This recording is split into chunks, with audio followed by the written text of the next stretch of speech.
my brother, Mr. Brian Daigle. Daigle, how's it going, mate? Good evening, my brothers and everyone in the chat. I hope you're good and well.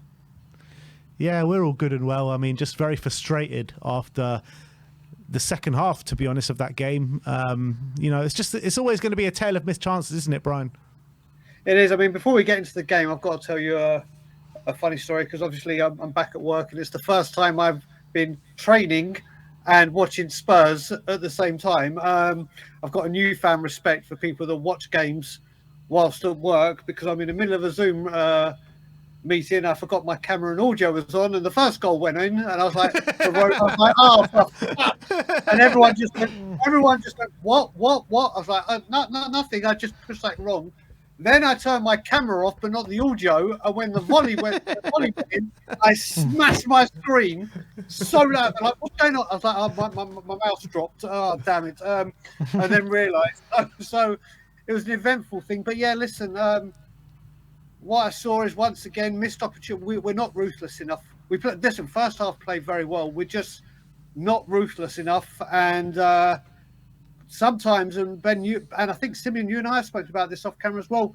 Sometimes the choice of pass or the weight of pass when we're in attack just is the wrong option, which happened to us a few times. And then defensively, they were creating.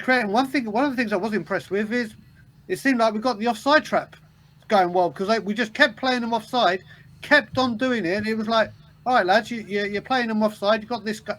The line well, and then right at the death, and Roma just kept coming and coming and coming. Bissouma's there playing everyone on, so it's like he did so well keeping everyone offside during the game. And just that one moment, that switch off in mentality has cost us, hasn't it? Definitely. I mean, what's your overriding feeling after tonight, off the back of obviously a brilliant win on the weekend, but before that, inconsistent form against Palace and Ipswich? When you look at the performance tonight in that context, is it more inconsistencies from Spurs showing, or are you looking at tonight and thinking it was a good performance and we should have won? Do you know what, Simeon? It really is a bit of both for me. I mean, like I've said to you before, the cups are the most important thing to me. And when you looked at it, I was talking to Ross in the background. I'll speak American football terms. When we won the first 3 games, we were 3-0 and everything looked brilliant. Then you go 3-1 because of Galatasaray. And now you've gone, you could say 3-2 if we'd lost it, but it's still not. And obviously with Rangers coming up, I mean, I'd rather have had Rangers and Galatasaray at the beginning of this and not have to play them in the massive run of games we've got going. Again, listen, we've created so much, and we just haven't taken our chances, and it's worrying. Like I think Ben said now, from when I was watching the instant reaction, we're out of the top 8 now, aren't we? So that's the concern as you get in later and say, but I'm sure we can fix it. You said that, Brian. We've got 3 games left to play, right? We got Rangers away next. We got Hoffenheim away, and then we got Elfsborg at home. I'm not sure how many points it's going to take to finish in the top 8, but we're notoriously bad away from home in Europe. Are you confident that we can finish in that top 8? I'm going to have my happy hat on and go, I think we will. But you look at it, we should have had 3 points. We've taken 1. Arguably, we could have had 0. And do you just say that's a point? To me, it's 2 points dropped at home. And you've got to look at it as well. During games, our in-game management and mentality to see games through is poor. Whether it's just taking the sting out of the game. I know Ange wants us to attack, and I get that. But there's got to be times where you're just like, right, just hold fire. Just put little passes around. Just keep possession. Just stop any momentum they may be getting. Choice of substitutes and timings. But yeah, it's just a shame. I've said, obviously, social media has been what social media is. Ange out. And I'm like, well, what? Did Ange tell them not to pass to that player? Did Ange tell them not? Listen, Ange will always take some flack because he's the manager and he's got to take responsibility. It's the main part of his job. But the players were doing what he was asking, when we're playing that great football and everything. And when we broke, there's the one that springs to my mind with Kulusevski, where it was the wrong pass in the second half. Mm. As Postecoglou doesn't say, get into a position and choose the tougher pass.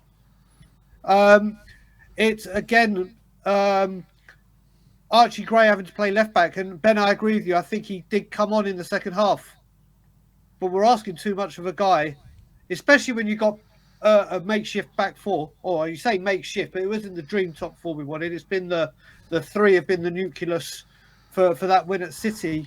It's a learning curve for these youngsters, and we don't seem to have the experienced players to come on and say, right, we'll see this game through. We just don't seem to have it. And as you said, our away form in Europe is horrific, isn't it? You say, I don't have the players take us through the game, but we went very strong today, right? And yeah, we did. Not many changes from the game at the weekend against Man City, where they put in a big effort. Do you think the players did look a bit tired, leggy? Because I thought that maybe a bit in the second half. Yeah, I think so. One of the ones I will say, I mean, Dominic Solanke, who works his goddamn socks off every single game, does everything he can for the team, but he's there to score goals. And like I heard you two saying, that header from that arch, he's got to do better. He's got to do better, but he's running on empty. And obviously, without having Richarlison or a backup, a genuine, listen, Lankshire's there, but a genuine striker there to get amongst the goals, there's so much responsibility and the expectation and pressure on Solanke's shoulders, isn't there? Should he be doing better in those positions? Yeah. Is he running his socks off for the team, and is he getting shattered at the end of the game? Probably. Probably, but he has to play every game, doesn't he? Yeah, for sure. At the moment, he does. Obviously, today, big Fraser Forster was with his first start. Yep. Not of the season, but his first start since the injury to Vicario. And how do you feel like he got on tonight? There's been a lot of obviously anxiety and worry about him being in goal for this prolonged period. But what did you feel like? How do you feel now after seeing that performance? Well, the first part I saw of the game was when he did that thing in the first half where he was juggling the ball. And I was like, oh, Jesus. I hope that don't set the tone. The header, or should we say the shoulder for their goal, it's kind of like Kulusevski's at the Etihad last year, weren't it? It was one of those. Could you have done better? Maybe. When I first saw it before the replays, I was like, a guy of his size should be able to get up and to get it. But what I will say, and listen, we're all quick to say, oh, he should have done better. He should have done better there. What a fantastic save for the corner that actually, from the shot that gave the corner away to. What a phenomenal save. All right, it was close to him, but the reflexes. Listen, I don't think we can sit here and say, as Spurs fans, having Fraser Forster in goal doesn't give us an anxious moment every time the ball's going in. I think he looked more composed in the AZ Alkmaar game. But it's what we've got to deal with it, haven't we? This is the reality now for the foreseeable until Big Vic's back. And let's just hope we see more of those kind of saves against that outstanding save, as opposed to the ball juggling at the beginning. Talk to me about Ben Davies, because on the back of that brilliant performance at the Etihad, he was my man the match today. I thought he was absolutely brilliant. And I'm seeing a lot of love for Ben Davies, right? It's taken about 10 years for Spurs fans to start to appreciate him. It's taken about 10 years to start appreciating him, Ben, but what I will say is, has it taken him 10 years to put in performances like this? Yeah. So it's not just, you know what I mean? It's not just, oh my God, he's getting the love. When we first signed him, I preferred him to Danny Rose. But I spoke to you about this, Ben. But the only reason I preferred him is Danny Rose was incredible going forward, but we were very, very exposed when he didn't get back. Whereas Ben Davies was the other side. But then obviously Danny Rose went on the head and shoulders. I think he played very well. Was it under Mourinho in the back three, or Conte in the first season in the back three, where he had a very good season? But the performances he's been putting in, especially at his age, and it looked a bit of a disaster at Coventry, didn't it? But since he's had to step in the Premier League and everything, fair play to him. Fair play to him. Whether you want to say, people want to say he's not good enough, we need better, we need a younger player or more elite club. The performances he's put in, like you said, he was brilliant against Manchester City, outstanding. And today, when he went on that run for the free kick, I actually thought it was Archie Gray. I was like, go on, Archie, go on. And then I saw it was Ben Davies on the floor because I was too much attention at work. But he's having a consistent run in the team at the moment, and his performances are warranting it, isn't it? Yeah, and do you think these performances warrant triggering that extension in the contract? So I don't know if you guys. What I heard is what I had heard is that they love him at Spurs, as in the coaching staff, the what he does off the pitch with the youngsters, how he trains, like the model professionals we all want to see, like your James Milners, whatever. And they adore him. They're like, if you want to stay, you stay. If you want to go, we'll let you go. I think we need more players. I'd love it if in January we went and signed 2 31-year-olds, but they'd been there, done that, got the T-shirt, knew how to conduct themselves on and off the pitch. So I'm not saying Ben Davies, if he wants to stay another year, stay another year. Stay another year. Doesn't mean you're going to be the first choice for Van der Ven. Doesn't mean we might not get better. But for his influence around the training ground, if that's what he wants, that's what he does. Brian, there's a quote here from Ange from his press conference I want your reaction to. He was asked if the next 3 Europa League games are more about results or more about entertaining, and he said, he was asked if it's about the result in the next 3 Europa League games rather than entertainment. He said, no. Why can't it just be entertaining? Isn't it why we all come? Would you really prefer us to sketch out a 0-0, a couple of 0-0 draws and a 1-0 win and we get through? I don't know. I'd much rather we're exciting to watch, and maybe it is the edge of the seat stuff, and sometimes we don't get the reward like we could have tonight. But no, if you want those kind of games, there are plenty in world football you can watch every weekend. I'd like to think when you tune into us, you'll be entertained. What do you think of that response? This is where he doesn't help himself. This is where he should step back and think about what he's saying. Now, I can speak as a fan who has said openly, all I care about this season is winning trophies, getting to a final, and ending that. Spurs fans want to see us progress and get through to the next round.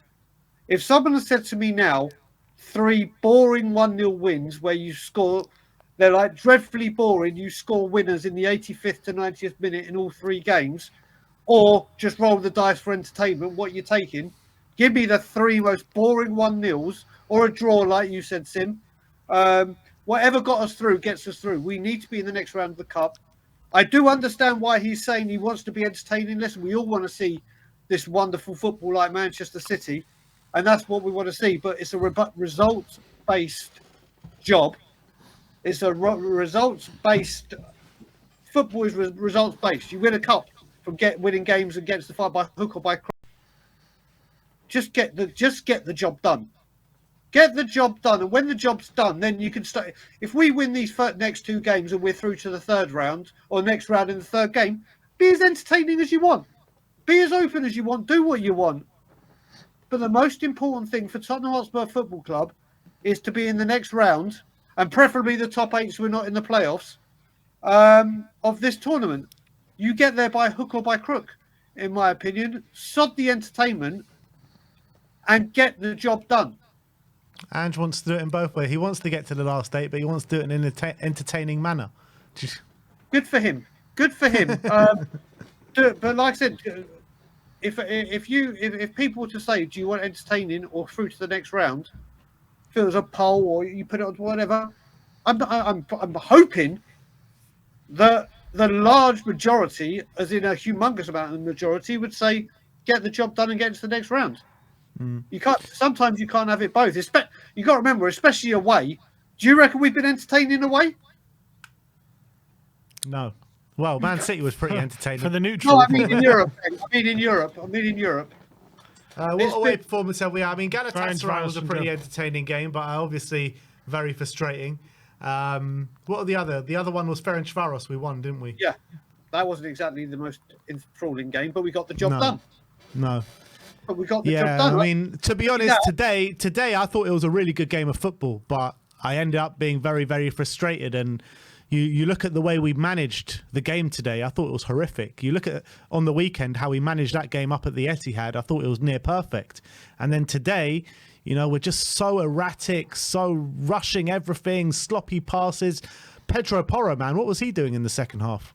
Mate, you just took the words right out of my mouth. I was about to say, never have truer words come out of Simeon's mouth than when he said about Pedro Porro's header, kind of described or was the metaphor for Spurs' last 10 minutes. Yeah. Just the pressure got to them, misjudged passes, nerves or mentality off kilter, and then we paid for it.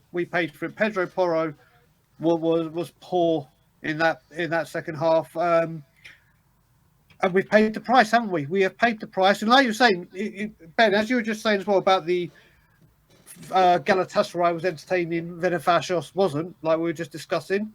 Well, the one that wasn't entertaining, we won. Yeah. And the one that was entertaining, we lost. So give me the non-entertaining.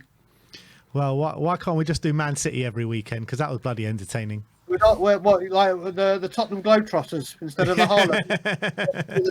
So are you suggesting, Brian, that in the next 3 games we shouldn't go out to play the style that we have been playing this season?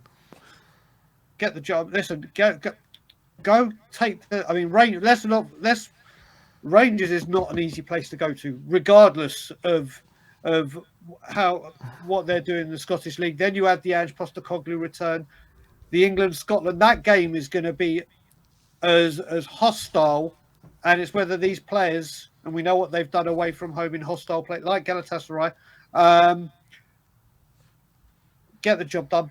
It's going to be, you've got to hold your nerve, hold your bottle, get the lead and keep it. Just get the lead and keep it. If you get the opportunity and start, listen, we started off on fire. Started off really, really like out the gun.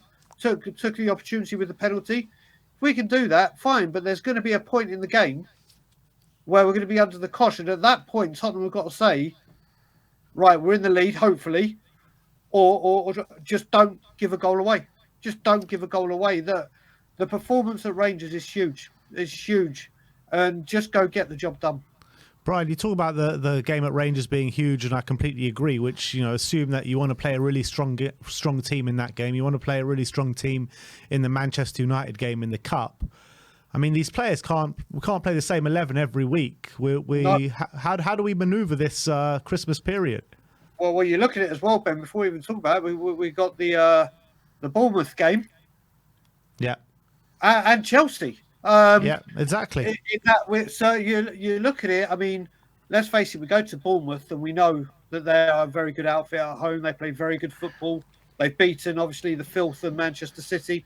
So there are no mugs there. Chelsea at home, obviously, the fans will be up for it. The players will be up for it.